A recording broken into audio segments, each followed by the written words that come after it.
A side, B side, what side are you on? Welcome back. That was my Broadway rendition of Welcome Back. Nope, Welcome back. I about stood up and applauded, but I wasn't sure if you were done. So encore. Yeah. It's always a scary thing when you're in the audience and a song ends, but you're not sure it ends. Do you want to be the guy that's clapping and then not? You just do the slow clap. Yeah. It was like, well, one clap. Wasn't over. Well, it is another episode of A Side, B Side podcast. How is it going, Adam Weingarten? It is good. Surviving. We are in December now. It is officially winter in Minnesota. We have snow on the ground and it's cold, and it will be this way for the next probably 4 months. So just getting used to it. I'm actually kind of glad that it actually feels like December now, because the first week of December we didn't really have much cold. It's been a really strange fall up here. Mm-hmm. So it didn't feel right. It felt like watching like holiday movies that there was a glitch in the Matrix. Yeah, it was like this isn't really holiday season yet, and now it feels like holiday season. Yeah. So I think I told you last week my goal is to watch a Christmas movie every single day. Sometimes it's 2 if it's the weekend or whatever. Mm-hmm. And I've been doing very well. And I did watch Die Hard. It is a Christmas movie. Did you know I discovered another action movie that is a Christmas movie because it happens at Christmas over this last week? Is it Lethal Weapon? Did I tell you this last week? No, but I saw a list recently of it is Lethal Weapon. I was like, because there's a whole scene where they're like, there's a Christmas tree out in the house and everything, and I'm like, oh, I guess it's Christmas. Because there's I just saw this list recently, and it's movies that there's always a debate on, is it Christmas or is it not? Like Die Hard, Lethal Weapon was on there, Batman Returns was on there. Batman Returns is totally a Christmas movie. The lighting the Christmas tree is a vital plot point. Right. I think that's even more of a Christmas movie than Die Hard. Die Hard or Lethal Weapon. Meet Me in St. Louis was another one. What else? There was a couple more. Gremlins. Yeah. Gremlins is a Christmas movie. I feel like Harry Potter isn't, but they all have a Christmas because it goes over a full year. But they always have a Christmas theme to them. There's always a Christmas part of the movie. I say yes on Gremlins. Chronicles of Narnia was also on that list. Do you think that's a Christmas movie?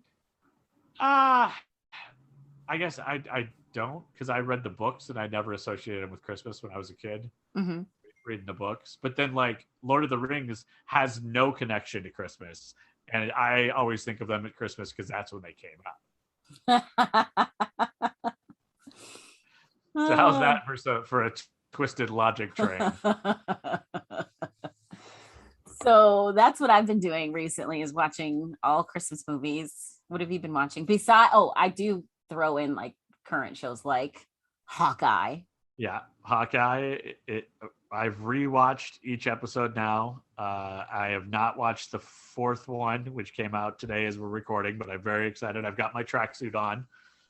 As I have decided every Wednesday I'm going to wear a tracksuit in celebration of the tracksuit mafia in Hawkeye. I have been pacing myself and only watching an episode of Cowboy Bebop every couple of days, so I could stretch that out. Wheel of Time is very good. It started off really slow, but then the most recent episode kind of caught me off guard at how it was a very emotional ending of that episode, and I teared up a little bit. I got really thrown off. I didn't expect that, so that's been fun. And of course, I'm rewatching, continuing my rewatch of Murder She Wrote. I feel like I'm going to Murder She Wrote, and my enjoyment of that series it's too much for one episode of a podcast. I might have to write a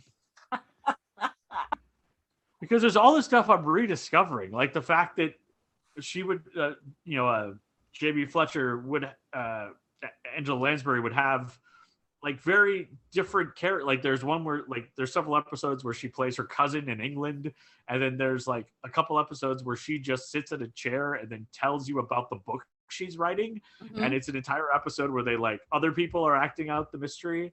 It's just they do a lot of stuff like that where it's they find new ways to tell the story, and I had forgotten, or I don't know if I ever recognized or realized when I watched it the first time when I was a kid. So it's been very enjoyable. Hmm. Okay. All right. And then of course I've been rewatching. I rewatched all the Lethal Weapons this week, and then last night watched The Italian Job, which made me just want a Mini Cooper again. So just dangerous stuff.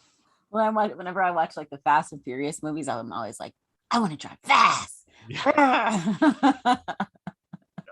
Like in the third episode of Hawkeye is the really cool car chase episode, basically. Yes. And that was a lot of fun. And I was like, oh man, car chases always look so fun on TV. Probably not as fun in real life. I have to say, Marvel is doing and has and always has done an amazing job being inclusive.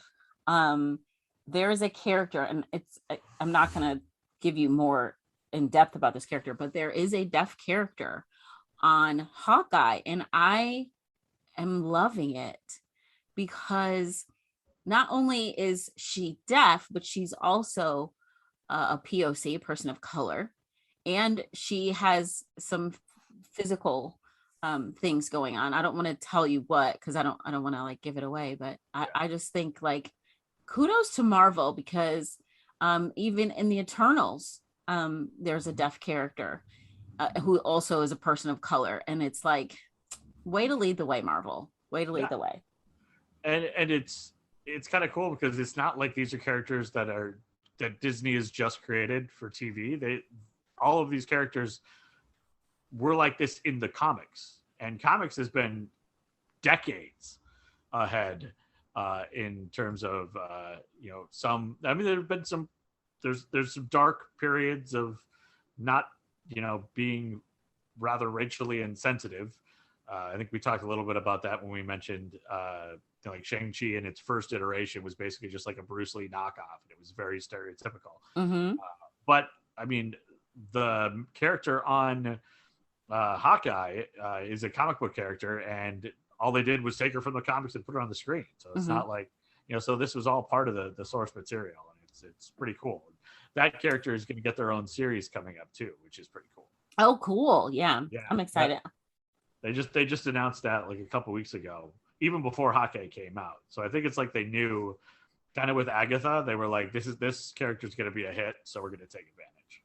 Nice. Yeah, if you haven't had a chance to watch it, I highly recommend it, because I've done this with every single one of the TV series. You would think I would learn my lesson. I'm always like, I'm not really excited to see it, and then I watch and I'm like, oh my god, it's amazing. Yeah. It grows on you. It really does. Like Hawkeye is such an interesting character, and then I don't feel like there's really anybody out there who watched the Avengers movies. There probably were some people, but like Hawkeye wasn't the big character. He was just sort of like a side dish. Like he was part of the team, but like he wasn't one of the big ones. And he was just kind of there. He wasn't the turkey. He wasn't even really the cranberry sauce. He was kind of like, the leftover. He was the white bread. He was the white bread stuffing, that your aunt brings to dinner and that everybody eats just to be nice. And they do a really good job of, like, as Marvel is always been very self-aware, but like they've kind of built this whole series around the fact that it's like, even he's like, I'm not really a role model. I don't want to be like, I'm not the big flashy guy. I'm just trying to do my job. And right. Like he doesn't want to be, he's not the one that everybody is dressing up like, because he doesn't have like a famous costume like Thor. So I've just been impressed how they've done it. And it's funny, we are not historically great at transitions, but this is actually a perfect transition into today's A-side. Oh, yeah, because you get to go first this week. I get to go first, and before we accidentally, since we stumbled into this transition, I'm just going to hijack it. Okay. Uh, so with Marvel being such a gigantic success, on the A side today, we're going to look at one of the big Avengers, probably one of the big stars, one of the names that everybody knows, definitely a super recognizable face, at kind of the other movies that they have done and the biggest bomb that this actor has ever been a part of, that came out during their Avengers run and was in the theaters for less than 3 weeks. Ooh. So when I say the Avengers, you obvious and you're thinking of, the top guys. Brooke, I know you can mention them. You can name them all off by name. Mm-hmm. Do you want me to, or? Yeah, I know you can, but they're household names. Right. So we've got, you've got Robert Downey Jr. Mm-hmm. and you've got Scarlett Johansson and Chris Evans. My husband. Uh-huh. Yes. And Mark Ruffalo. And then you've got Chris Hemsworth. Uh-huh. And Chris Hemsworth is a pretty huge star in my mind. I'm like, this guy, he's Thor. Everybody's going to recognize him. I follow him on Instagram. He's got this whole new workout regime going on. Clearly, I'm not following it correctly because I do not look like Thor, but I am following him on Instagram. So I'm hoping some muscles happen by osmosis. Osmosis muscles. Yeah, osmosis muscles. It's science. Kind of. It happens. So I was thinking about one of the kind of interesting things about these giant careers and these huge stars is that for the last 10 years, they really haven't been able to do much outside of Marvel. I mean, I can't name, since the Sherlock Holmes movies, I can't really think of anything else that Robert Downey Jr.'s done other than a Marvel movie over the last 10 years. I know where you're going. Keep going. And then Chris Evans has been in some stuff. He was in Snowpiercer. He was in Knives Out, which was absolutely outstanding. Oh, it was so good. I loved it. It was a pretty big hit. There's already talk of a sequel, not specifically with Chris Evans, but with Daniel Craig's character as sort of the Inspector Poirot, Benoit Blanc. Going around and solving mysteries. So hopefully that'll happen. Rian Johnson, it's so interesting because I so much disliked The Last Jedi, but then I really loved Knives Out, and I just don't understand how one could be so good and one could be so meh. But maybe he just doesn't do well in space. Not everybody does. Because Rian Johnson also did oh goodness. The name is escaping me. It's Bruce Willis and Joseph Gordon-Levitt. Looper, yes. Yeah, which I really enjoyed. And I think he did Brick, which is a highly underrated sort of crime noir film starring Joseph Gordon-Levitt about drug dealers and Brick. Yes, in 2005. So good. Probably one of my top 25 to 30 movies of all time. I guess one of those you could just continually rewatch. So there were very high hopes for that. But Knives Out was great. You've got Mark Ruffalo seems to be in every indie movie. He's the Hulk and he does the big Avenger movies, but then he does all these other more dramatic roles in indie films and smaller roles. But Chris Hemsworth really hasn't been in a lot ever, really. So Chris Hemsworth burst onto the scene as George Kirk in 2009 in the reboot of Star Trek. Mm-hmm. He's only on screen for about 5 minutes. He plays if that. Yeah, it's so, you rewatch that movie, he looks so young. It's so crazy to see. He's just super duper young. And then from there, he went on and was in Thor. And in the Thor role, he's been in, let's see, there were 3 Thors and 4 Avengers movies. And then, so that's 7 total Marvel movies.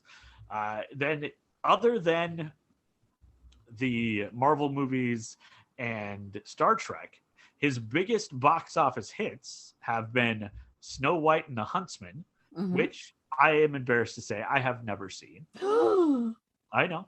Came out in 2012. I just wasn't all that interested in another story about Snow White.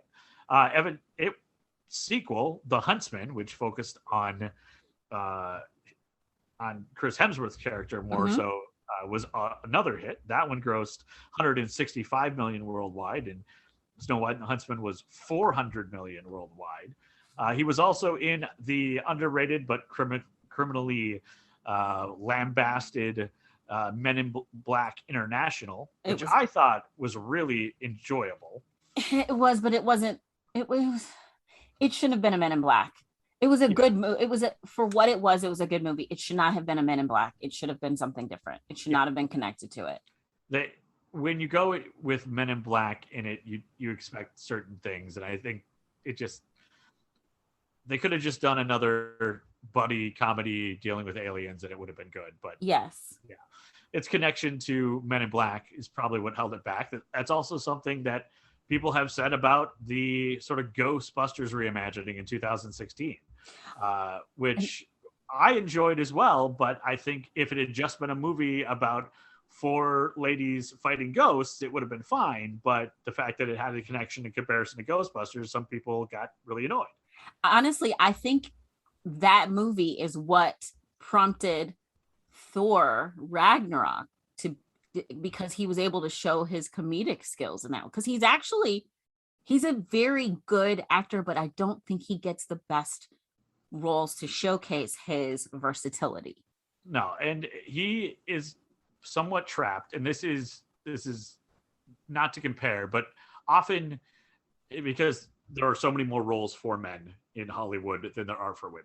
Mm-hmm. But young, attractive women are often not thought that they can be funny or dramatic. They're just really pretty, so they're going to be treated more like a set piece. Mm-hmm. And it feels like that's happened with him a lot as well. Yeah. Where he's a really like Adonis of a human being, and he's there to like make everything look good, and then you don't expect much else from him, and you're not going to ask him to do much else when he clearly can. I mean, the Thor movies have showed incredible range. The Thor character arc from the very first Thor movie all the way through the Avengers Endgame and now going into Guardians of the Galaxy, he's probably had the most interesting character change. I mean, going from like the entitled, God prince who doesn't listen to anybody, who's an arrogant jerk, and then going all the way to like a midlife crisis gaming guy who's yelling at kids playing Call of Duty and like getting fat and losing his way in life. It's like that's a really interesting arc to go all the way through there, and he's like had several ups and downs, and it showed a lot of range. But in other movies, he really isn't given that. But Ghostbusters, he got to play, kind of make fun of that. Oh, he's just this good-looking, dumb guy, because that's basically who he plays in the movie, is a good-looking dumb guy. Mm-hmm. And it's that's one when I'm flipping channels, if it's on, I will watch. And that's how I got to know the original Ghostbusters. So I think there's a little kinship there. It's just an enjoyable movie.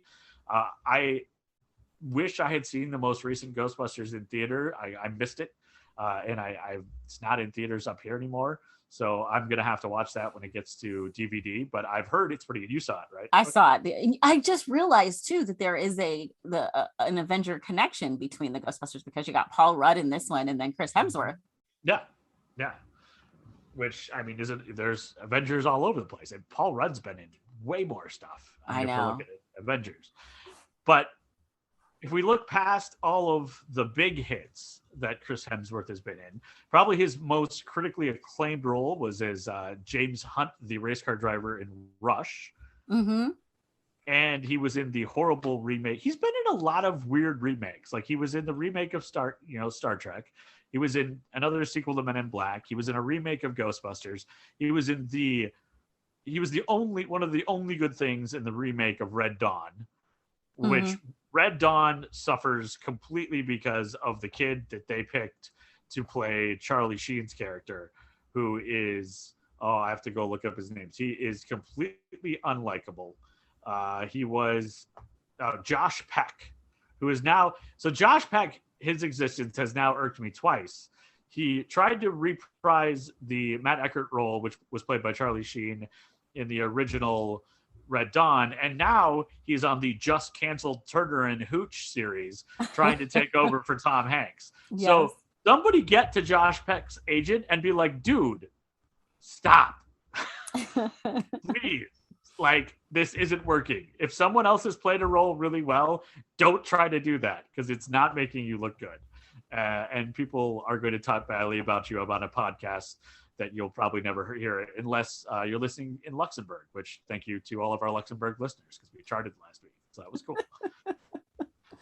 So he's been in weird remakes like that. And he's been in one complete bomb. And this is a very long intro into what I'm actually going to talk about today. And that is Chris Hemsworth's biggest box office failure at a very strange movie that should have worked and I think would work or does work in the director's cut, which has only been released at one film festival. And that is 2015's Black Hat. I don't even know that. It literally was in theaters for 3 weeks. It came out in January of 2015. It bombed and it was gone.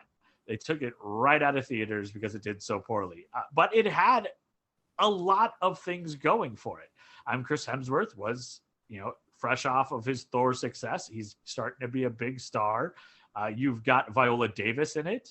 It's directed by Michael Mann. This is the first Michael Mann movie that came out since, I'm going to go roll back. The first movie he's directed since 2009. So in 2009, he did Public Enemies with Johnny Depp and Christian Bale, which was widely acclaimed as very good. Before that, he had Miami Vice, the remake of Miami Vice. He was the producer of the old TV series. That was with Colin Farrell and Jamie Foxx. He was Oscar nominated for Last of the Mohicans and The Insider and Collateral. He was the director of Ali. Like, he's got a lot of good things going for him. And this was the first movie he'd made in 6 years. So it must be interesting. It's going to be good. He's got Chris Hemsworth. He's got Viola Davis.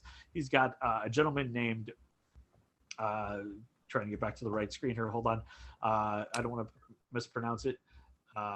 Wang Li Hong, who is a Chinese musician and pop star and movie star. And it had a lot of parts to it that seemed like it was going to be a hit, and it focused on basically hacking and the computer age and spies and espionage and that sort of thing. And it should have worked, and yet it completely bombed. It made only $19.7 million worldwide. Oof. Against a budget of $70 million. Oh. It is the worst grossing film that Chris Hemsworth has been in as a lead or lead supporting actor. Got beaten by movies such as A Perfect Getaway, Bad Times at the El Royale. El Royale, yeah. The Red Dawn more than doubled its gross, and that was a horrible movie. Cabin in the Woods did almost 4 times as much. Black Hat was in and out of theaters in an absolute instance. And part of it is it's a very strangely put together movie that was put together one way and the studio didn't like it. So they rearranged parts of it. And when you watch it, as I did in the last week, it sure feels like a movie that's been put together, chopped apart, and pasted back together because it doesn't feel like a cohesive story. It has a lot of really good moments. It has a lot of really talented people. I mean, you've also got a great character actor by the name of Holt McClaney, who is he's definitely that guy from that thing because he's always a cop or a military guy. He plays an FBI agent in this one, but he's got 84 different credits on IMDb, and almost every one of them is, this tough, grizzled guy. He was on Mindhunter on Netflix. He's been on Blue Buds. He was on every version of Law and Order. I think Special Victims Unit, the original one. He was on the sadly forgotten and feels like it should have made the upgrade to a movie at some point, Burn Notice from USA, which was so good. Law and Order Criminal Intent. Like I said, he was on Heroes way back in the day, which is where I realized I recognized him from, because when we were doing our morning show, was the first season of Heroes, and we were watching, or we were doing 24 recaps and also episodes of Heroes recaps. Yes, we were. Yes, and you were so good about watching 24 and then giving us a 24 recap the next day, and I was so bad at giving Heroes recaps. I didn't watch 24. You have it backwards. Do I have backwards? Okay. Yeah, because I watched Heroes. I've never watched a single episode of 24. I watched Heroes. So there you go. That's how bad my memory is 14 years later. Can't even remember what I was supposed to be watching. But he was Ricky on Heroes. And each of the actors does a pretty good job with what they're given. But the story is so disjointed. It focuses basically on a hacker that is breaking into systems that are running things and taking advantage of them. First, it's a nuclear power plant and he causes a meltdown. And then, and also spoiler alerts for a 7-year-old movie that was only in theaters for 3 weeks and is really hard to find on streaming. So sorry if I ruined it for you. There is a nuclear plant meltdown by a hack, and then he hacks into the stock exchange and drives the price of soy futures up, which is still something I don't understand. I first heard about futures back when I watched Trading Places when I was a kid, and I still don't understand it. So futures are I think it's a made up thing. Then he is going to flood a tin mine and drive up the price of tin so he can make money. And it's traipses all over the globe. First, we meet Wang Leehom's character in China as a government official who is dealing with the hack. And he goes to the U.S. to meet with Viola Davis to get this guy released from jail who's going to help them find the hacker. So it's got very much like the Another 48 Hours feel to it, where you get somebody out of jail to serve as your assistant in tracking down another criminal, which seems to happen in the movies all the time. And I don't really feel like that ever happens in real life. This is episode 72 of a true crime podcast. At no time in the 70 plus crimes we have talked about, which involve serial killers and would be the type of story where you might break another serial killer out of jail to help you find a serial killer. That's never happened in real life. So no. I feel like that's probably just a movie thing, not a real life thing. But Wang Leehom and Viola Davis go to release on furlough Chris Hemsworth character, who is this incredible hacker. But this is where the first moment in the movie where it just feels like somebody didn't think this all the way through. Chris Hemsworth is the last person who looks stereotypically like a computer hacker programmer guy. He's Thor. He's like 6'2". He's incredibly well built. He looks like the captain of the football team, sure, but not the guy who's crunching the ones and zeros and hacking the Matrix. They try to give him some backstory within the jail about how, he even has this really horrible line where he says, you either do the time or the time does you. And I'm like, I'm not even sure what that means, but and he's got a strange like Brooklyn accent that only shows up for like 3 scenes and then it disappears completely. I had forgotten about this movie completely when I found it on HBO Max this week. And while I'm watching it, I convinced myself that it was probably 15 years old and a Australian movie, because it didn't feel Hollywood. It just felt a little bit different. Mm-hmm. It felt maybe like, a slightly foreign film. So I was like, oh, this must be an Australian movie. And I have been incredibly interested in Australian cinema since I saw Red Hill starring Ryan Keewatin back in 2000. Quanten. I don't know how to spell it. Ryan Quanten, the guy from True Blood. Yeah. Who I thought was going to be a much bigger star. Red Hill. I did too. Its own episode. Yeah, he just never did. Just so weird. Never took off. Because he's got he's up there with Hemsworth, those good looks and like Yeah. the build and stuff. Like I really thought I was like, oh, he's gonna take off. Yeah, and he's got some range to him as well. He's in a great D&D style LARPing movie called Knights of Badassdom, which is very silly and over the top. It's also got Peter Dinklage, but it's very fun. But it feels like why is this guy here when he's not? He figured he'd be a bigger star. So I convinced myself it was a foreign film because it just didn't feel like Hollywood. Then as I'm watching it, I realized, oh, this is a Michael Mann film. This is the guy who did Heat. This is a huge Oscar-nominated director. What is going on with this film? It feels disjointed. There's a lot of really beautiful people in it. There's gorgeous cinematography, much like we talked about when we talked about Max Payne a couple episodes ago, where they clearly spent a lot of time filming it, but there doesn't seem to be a whole lot of thought or point or overall arcing story that anybody's following, just kind of ambling from place to place. And it bounces all over the world. Like I said, you're in China one moment, and you're in Pennsylvania, and then you're in California, and then you're in China again, and then you're off to Jakarta. And it is all over the place. And it doesn't seem to have any semblance of a story that really fits together well. And then all of a sudden, after about 1 hour and 45 minutes of bouncing around the world and having really attractive people talk about rats and remote access programs and code and a lot of visuals of a virus going through a computer with, circuit boards. I mean, like a lot of just meh. You get to the climax of the movie, and this entire movie, which has been about ones and zeros and subterfuge and people hiding behind other people.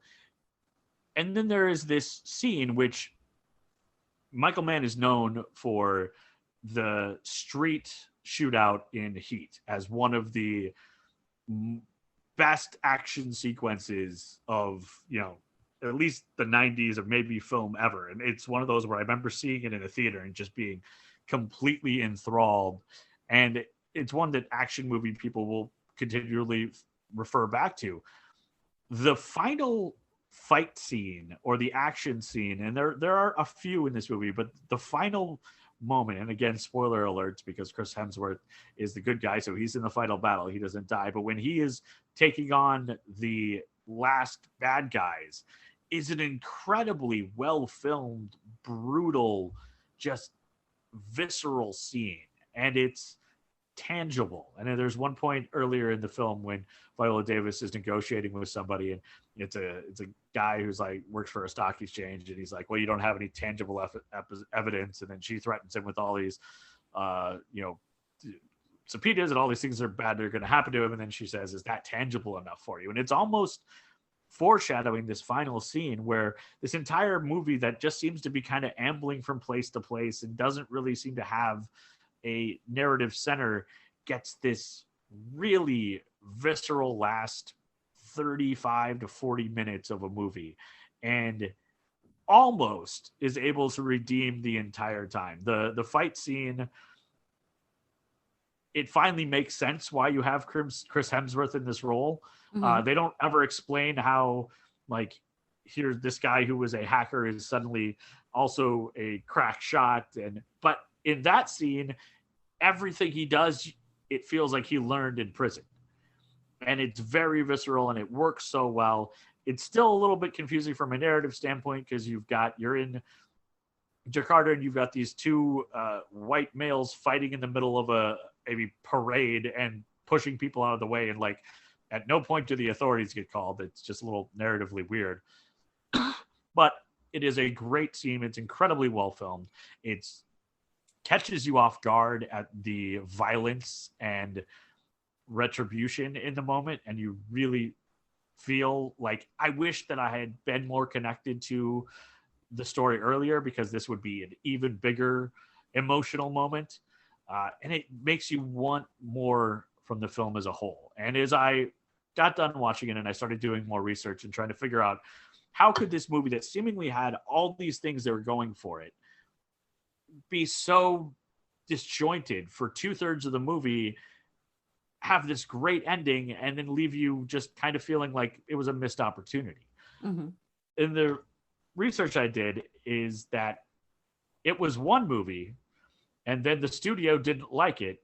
They had to cut the movie up and move things out of order from the original script until the studio liked it, and then they released that cut. And there was an entire different cut by Michael Mann that he released in 2016. So a year after the movie was in theaters for 3 weeks, made less than $20 million, and was pulled from the theater.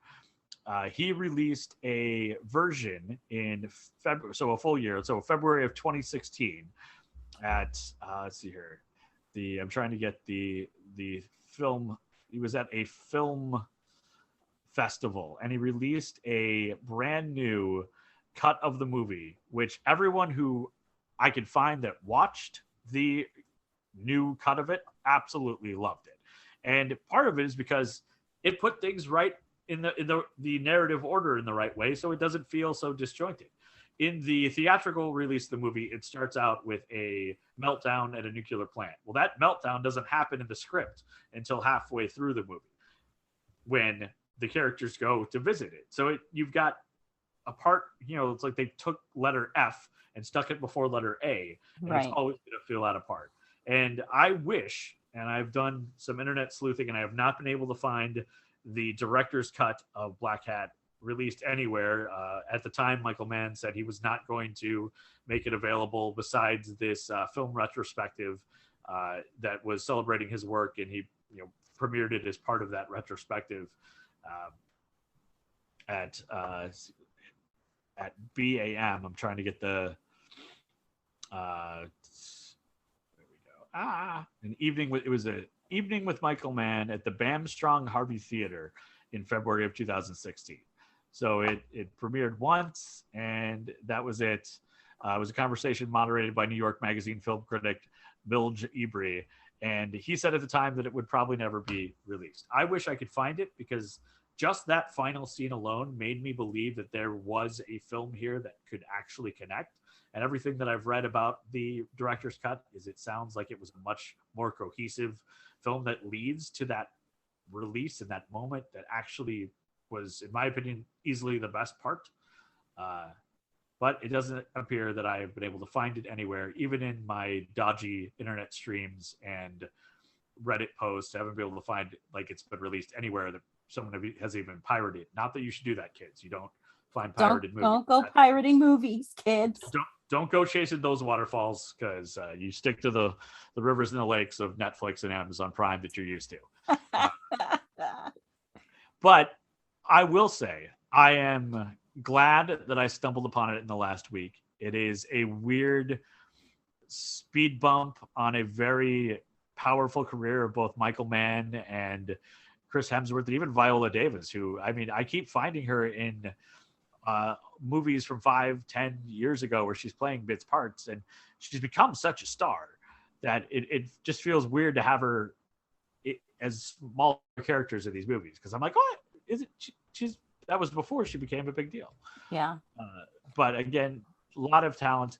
If you have HBO Max, or it's also available as part of your Hulu subscription, and you're a fan of Chris Hemsworth, and you tend to like spy tech thrillers, I would say for the last scene alone, since you're already paying for the subscription, it is worth your time to check out Black Hat.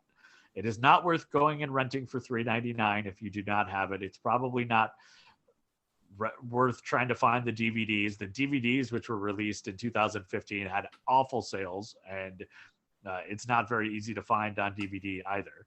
So it is probably best that the theatrical version is not very well accessible. But if you have the time to spend, and you've already spent the money, for the last scene alone, for that last fight scene, it is probably worth your time to check out Chris Hemsworth's biggest bomb, Black Hat.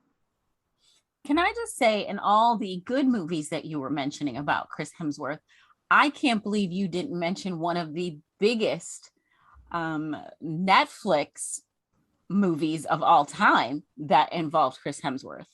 And I didn't mention it because I'm looking at the numbers.com and it doesn't have any numbers for Extraction. I don't know how Netflix does their numbers. Yeah, exactly. But they did make the announcement that it was like one of the biggest movies for them ever. And I've seen on Instagram that there is a sequel coming. And this is the grumpy old man in me, and the grumpy old man in me is growing by the day. I'm getting grumpier and older every day. Because they said like, oh, Extraction is this huge, but it feels like they do that with every Netflix movie that comes out, because they just did that with Red Notice as well. Red Notice?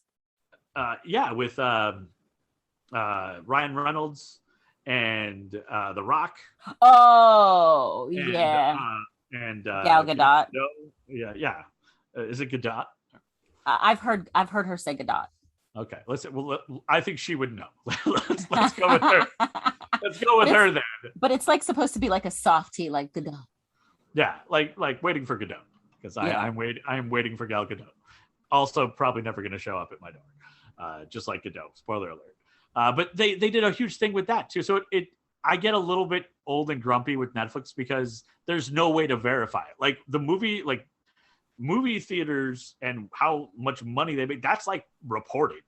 That is like verifiable fact. Whereas Netflix can be like, yeah, we had 13 billion streams last week, and everyone's like, okay, we have no way to verify that, so I guess we have to believe you. Right. It's like someone else saying that they're the number one Angelina Jolie podcast in the world besides us. And they'd be wrong. And there's no way for them to verify that. So I'm like, come on, guys. You can't just do something like that. That's so over the top. Who does? Breaking the rules. Stop it. But yeah, Extraction, it was probably his biggest it's hard to quantify, but yeah, it's got a sequel coming. So that's, that was a lot of fun too. I've just enjoyed him in almost everything I've seen him in. So I gotta say, I thought like if I had seen that in the theaters, like, man, I can't imagine, because it was so good. And it feels like a movie theater movie, because it's like a big action flick. That's like, this is something you want to see on like the IMAX, the big screens. I guess we've all got like bigger screens than we used to at home, but still, that's definitely what I would like when Extraction 2 comes out. I definitely want to see that in the theater. Yeah, if they'll let it, because Netflix. Well, that's true. Well, but like with Red Notice, they did both.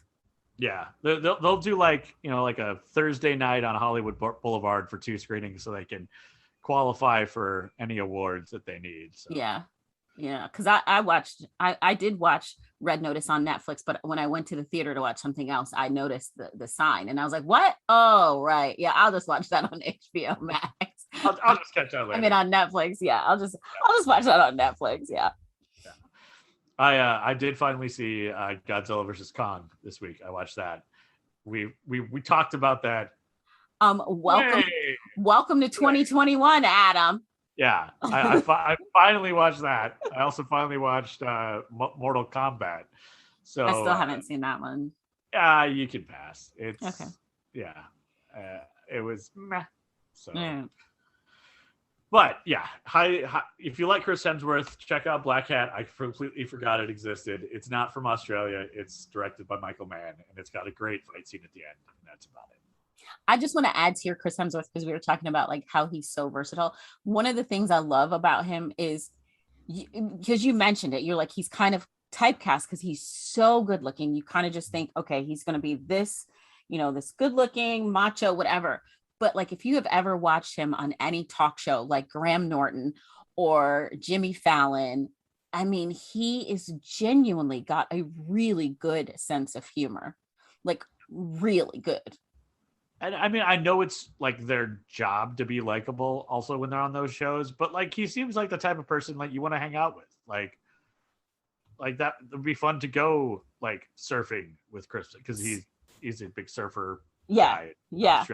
Like I don't surf. He'd have to teach me, which makes things awkward probably. But it would be fun. Like, hey Chris, I'm stuck. Come get me.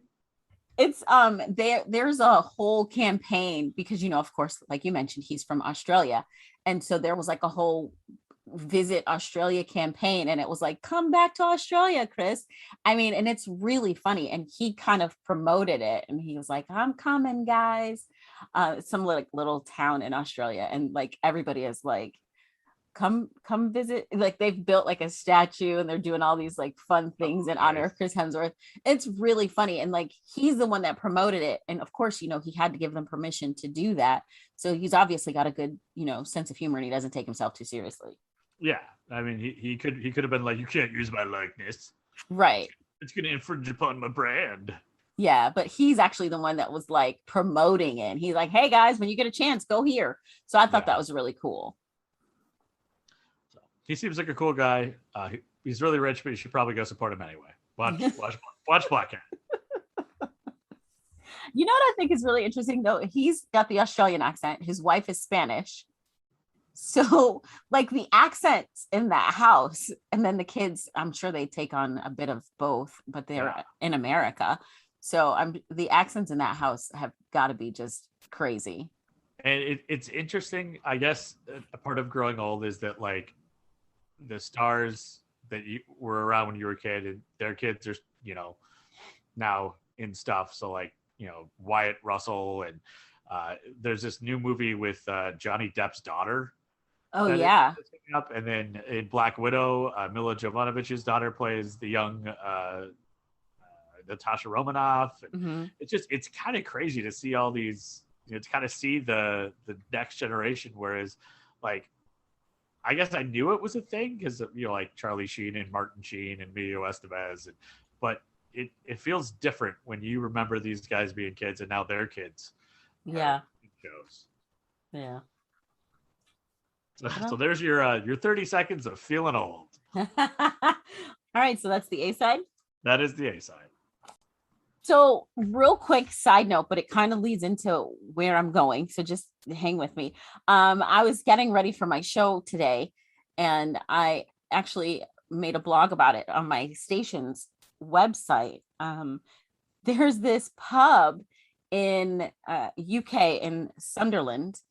And apparently they had a paranormal patron that was pouring out a pint to his deceased homies. So anyway, the video is only like 20 seconds long. And there's like people sitting in the bar, like at the bar. And then there's a couple of like bartenders behind the bar. And there's this pint that's just literally sitting on the bar. Like nobody's touching it.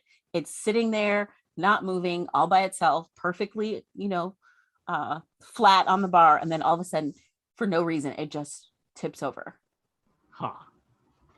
So getting real paranormal up in here.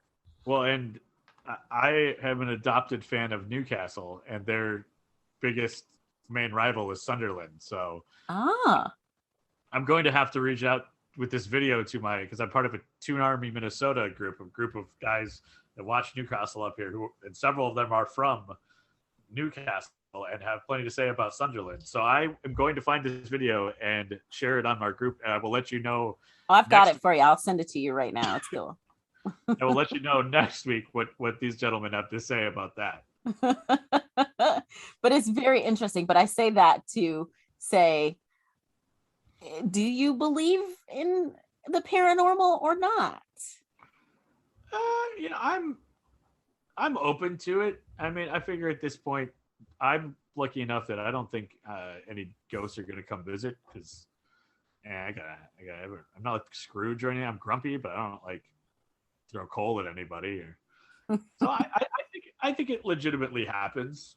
I think there could be an opening for it, but I don't know. Weirder things have happened. It's true, but could you imagine a paranormal force solving a murder? Matter of fact, solving their own murder.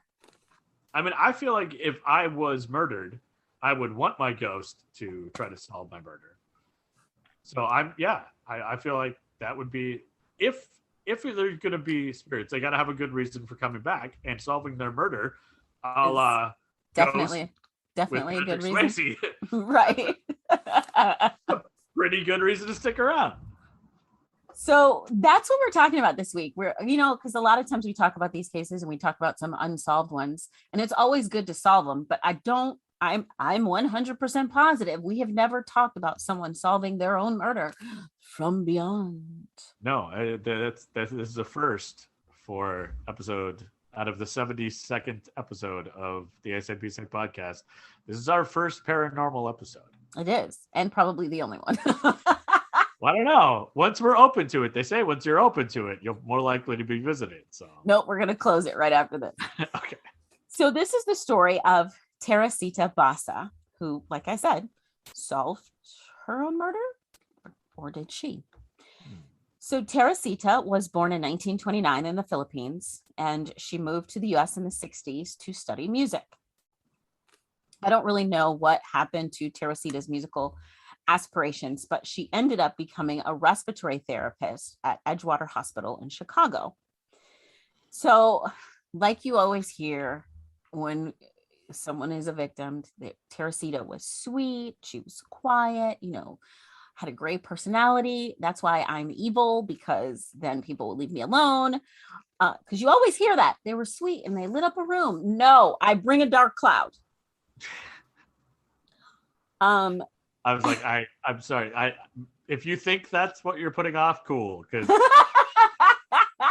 I really hate to be, the one to tell you this, but anybody with that laugh is not a dark cloud rolling into a room. Oh, man. So Teresita was described, like I said, as sweet and quiet, not one to cause waves. Definitely not someone you would expect to be the target of a vicious attack, like a targeted vicious attack. Not that anyone should be targeted, but you get what I'm saying. Right. So on February 21st of 1977 at about 9 p.m., the fire department was dispatched to Pine Grove Apartments on a fire call. When they arrived and they entered the building, they discovered quite the odd scene. 47-year-old Teresita's body was discovered underneath a burning mattress. When they lifted the mattress and discovered her body, they also discovered a butcher knife still embedded in her chest. Investigators theorized that the fire had been set to cover up the murder, probably in hopes of destroying any crucial physical evidence. At first, it appeared as if Teresita had been the victim of a sexual assault because she was found naked. But the autopsy results proved that not to be true. The autopsy also showed she had been stabbed multiple times. But the authorities could not find a motive, as Teresita seemed to have no enemies, and they couldn't find anyone who even wished her just like a little bit of ill will. Of course, there's also no witnesses, and well, the fire destroyed physical evidence, most of it anyway. So they really didn't have a whole lot to go on. The one thing that they found was a note that said, "Get theater tickets for AS." So like I mentioned earlier, there's not any suspects except for this AS person who's a person of interest. But who is AS? That could be anybody. Teresita did have a boyfriend, and allegedly they'd argued, but there was no proof of that. So he was questioned and was released. The case goes stone cold. Teresita had a coworker named Remy B.S. Chua, aka Remy. Remy was also born in the Philippines, and she was married to Dr. Jose Chua, aka Joe. Remy was also a respiratory therapist at the same hospital as Teresita. So Remy one day tells Joe, several months after the death of Teresita, Remy tells Joe she's having dreams and visions of Teresita begging for help. She tells Remy she wants her to go to the police and tell them what happened to her. Of course, These are just visions. She has nothing to really go on. One evening, while Remy is asleep, Joe says that Remy goes into a trance-like state and begins speaking with a very thick Spanish accent. Here's the thing. Remy didn't have an accent. Do you know who did have an accent? Teresita. Mm-hmm. The voice tells Joe that she is, in fact, Teresita. She also tells Joe the name of her killer, Alan Showery. Teresita stated that Alan was an orderly at the same hospital that she worked at, Edgewater, and begged Joe to go to the police. Then Remy is back to sleep as if everything is normal. She wakes up. She doesn't remember a thing. Joe is like asking her, do you remember talking to me? Do you remember saying these things? She's like, no. Joe vividly remembers, of course, but without any evidence. He debates, do I go to the police? Do I not? But he didn't have any evidence. All he had was a name. But, how does he say, well, my sleeping wife said, you could try. I mean, you could try. So a couple months go by and, well, a very annoyed and agitated Teresita possesses Remy again. She asks Joe why he hasn't gone to the police. Joe tells Teresita, I have no evidence. I can't. What am I supposed to take them? So Teresita tells Joe that Alan had taken her jewelry after he murdered her and gave it to his girlfriend. Dr. Joe recalls that his wife, as Teresita says, Doctor, I would like to ask for your help. The man that murdered me is still at large. Again, Remy goes back to sleep. Joe wakes her up. She doesn't remember a thing. But this time he says, okay, I've got a little bit more to go on.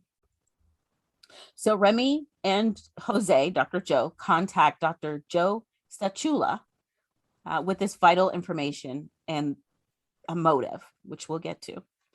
So according to an article in the Clement Sun, Alan Showery was at Teresita's to fix her television. Instead, he kills Teresita.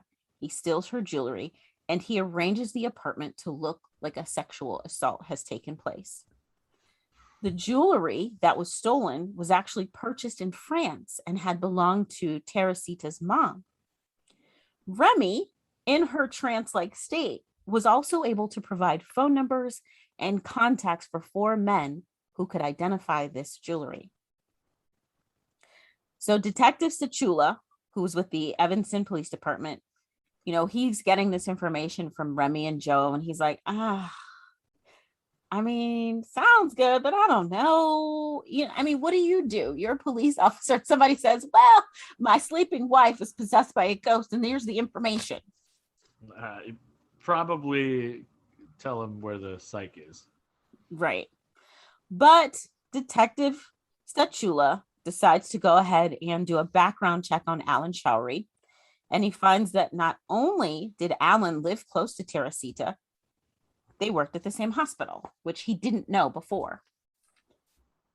So hospital coworkers were able to confirm the story of Alan planning to go to Teresita's apartment that night to repair her television. Detective Stachula brings Alan in for questioning, and Alan says, yeah, I was there. I went to her house to fix her TV, but I didn't have the right tools, so I left. He says, I left and I went back home. Mm-hmm. Detective Stachula has been doing this for a long time, and something's just not sitting right with him. He's just not buying Alan's story completely. So he decides to check Alan's alibi with his girlfriend, along with asking if she'd gotten any jewelry from Alan recently. Of course, the girlfriend doesn't understand what the question's coming from. She just knows a police officer is questioning her about some jewelry. And she's like, oh, yeah, he did. So Detective Stachula asks Alan's girlfriend if she would not mind coming down to the police station. He explains the situation, and he wants to allow Teresita's family to inspect the jewelry. She agrees. they are able to identify the jewelry as Teresita's. So now Detective Stachula has this new evidence and confronts Alan Showery, who this time does in fact confess to the murder of Teresita Basa. He said after he left her apartment, he developed a plan to return to her place and rob her under the guise of returning with the correct tools to fix her television. She lets him in, and as she turns around to lock the door, he grabs her and attacks her from behind. He then takes off her clothes. He stages it to look like a sexual assault. He then takes the mattress, places it over her body, sets it on fire. Alan is arrested on August 11th of 1977. The case goes to trial. Despite the fact that Alan confesses, he decides, I'm not pleading guilty. I'm pleading not guilty. Mm-hmm. After trial and the jurors go, convene, there's a mistrial. So, as they're deciding how to bring this back to trial, Alan just says, you know what? I'm guilty. I did it. I confess. And he changes his plea to guilty on February 23rd of 1977. Some say after this mistrial, while Alan was home, he received a visit from Teresita Basa, which is why he changed his plea. Something happened, right? So after he takes this guilty plea, he receives a 14-year sentence for his crime. Guess how many years he served? 2. Close, 4. Wow. He was released. He was paroled in 1983. There are skeptics that don't truly believe Remy's version of events. After the investigation, after further investigation, police found that there was a connection between Teresita, Remy, and Alan. So Alan had once reported Remy for unsatisfactory work. The theory is that Remy actually had knowledge of Alan's crime, possibly by overhearing Alan talking to a coworker about doing the work at Teresita's. But since they weren't friends, he obviously didn't tell Remy, hey, I'm going over to Teresita's to fix her television, Right. Out of fear, they say that out of fear of Alan, the theory is that Remy pretended or faked these possessions. Because if she can put this on Teresita's ghost, the retribution is not hers. Right. Yes. No one. Still seems like a lot of work to go through, and a lot of information. Like, how would you know? First of all, let's say you even knew about the jewelry that he stole. Yeah. How would you know where it was purchased? Mm-hmm. How would you know it belonged to her mom? How would you know the names of the 4 men that could identify it? Yeah, I would say maybe Teresita told her about the jewelry previously. Okay, true. Like, what would be like? Why not just say like, "Hey, Teresita told me that she had this jewelry, and I heard this guy talking about going over to her house around that time, so you guys should look into him." Like, why go to all the trouble of crafting this whole narrative? I guess maybe like she's thinking like, if they don't believe this and he's out and it comes out that I ratted on him. Oh yeah, he'll come after me. Yeah. Yeah. But still, like, even if let's say she did know about the jewelry, but how would she know that Alan gave it to his girlfriend? Yeah. There's just so many things where I'm like, I don't know, but I'm not really like, yeah, but I'm also not like, no. Right.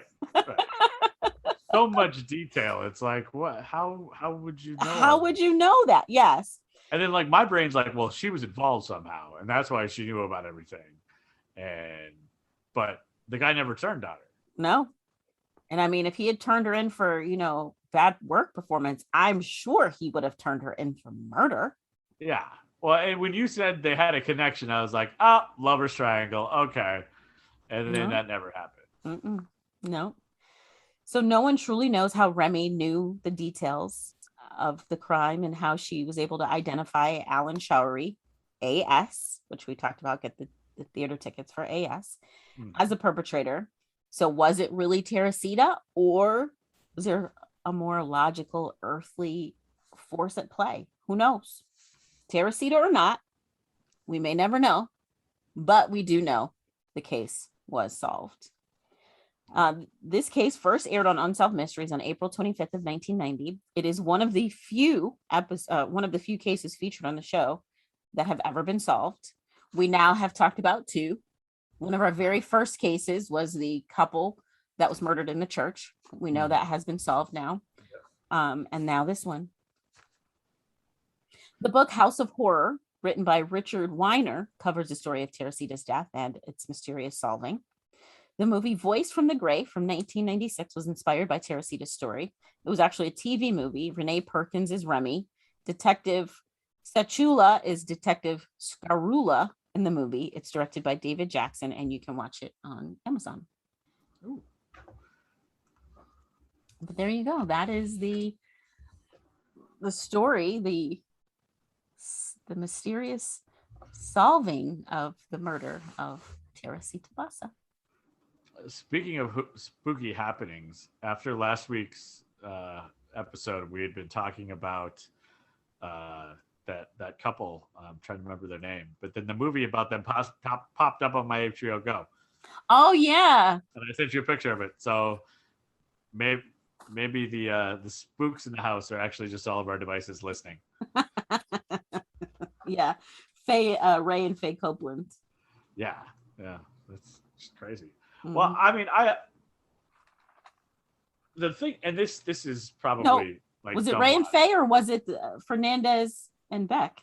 It was the ones on the honeymoon. Oh yeah, Raymond Fernandez and Martha Beck. Yeah. Because it was like the honeymoon killers. Basically. Yes. I am skeptical that it is real, because I feel like if this was a thing that spirits could do, it would happen a lot more often. Mm-hmm. You know, like what made Teresita's death so special that she got to stick around and solve it, and like so many others haven't. Mm-hmm. So, I mean, this is me trying to logically talk about a visitor from the other side, but I was like, I feel like if it was as easy to do, it'd happen a lot more often. You would think, but I mean, how did Remy know so much? Yeah, I think Remy was in on it. What would be her game? I don't know. I still think the love triangle makes the most sense. There's your grumpy old man showing. Yep, that is. Both Alan and Remy were in love with Teresita, and Teresita shows Remy, so Alan killed Teresita, and then Remy knew about it but couldn't tell everyone that she was in love with Teresita because that was forbidden at the time. So she did the whole possess thing to get the guy who was actually involved. Boom, shot. Solved. Completely. Sir, I'm sorry. Objection for complete conjecture and having no evidence. Or as Marshall on How I Met Your Mother would say, lawyered. But there you go. That is the story of Teresita Basa, and that is the B-side. And I'm just putting it out there to all the spirits in the room, or my electronic devices that are listening. If we have things to solve, like, let's get on it. No more knocking pints over. Let's solve some stuff. Let's J.B. Fletcher this out. Let's no more Sam Malone. All right. Of course, if you would like to help the podcast, if you'd like to support the podcast, you can do that several ways. Of course, we'll have photos and sources on our website. A-side, B-side, podcast.square.site. Yes. And then while you're there, you can grab some merch. You can leave us a story that you'd like to hear about, whether it's a true crime story, whether it's that person from that show, or, some old forgotten about TV show or movie that you're like, hey, Adam, get on this. You can do that on our website as well. If you are an ethereal spirit who'd like your murder investigated, just let us know. Have you been haunted by spooks, spokes, or dusters? Also, you can get to us on the socials. We've got Instagram, we've got Facebook, we've got Twitter. Twitter is A-Side B-Side Pod. Instagram is A-Side _ B-Side _ podcast. Facebook, A-Side B-Side Podcast. You can leave us messages. You can DM us. You can comment on posts and pictures. You can, send us a story where you're listening. We love that. I would absolutely love to know where people are listening to the podcast. Yeah, Luxembourg, what's up? What up? Also, I've got all the social email, A-Side B-Side podcasts @gmail.com. You can email us. And we just love that you are taking this journey with us, and thank you so much. Yeah, and be sure, whichever device or service you are listening on, whether that is Apple Podcast or Spotify or Stitcher or YouTube, right? Just when you're done listening today, feel free to like, rate, and share. That is also a huge help, and we greatly appreciate it. So thank you not only for listening, but for also telling your friends, family, complete strangers about the podcast. Angelina Jolie, spooks, specters, and visions. All right, there you go. Thanks, Adam. Thanks, Brooke.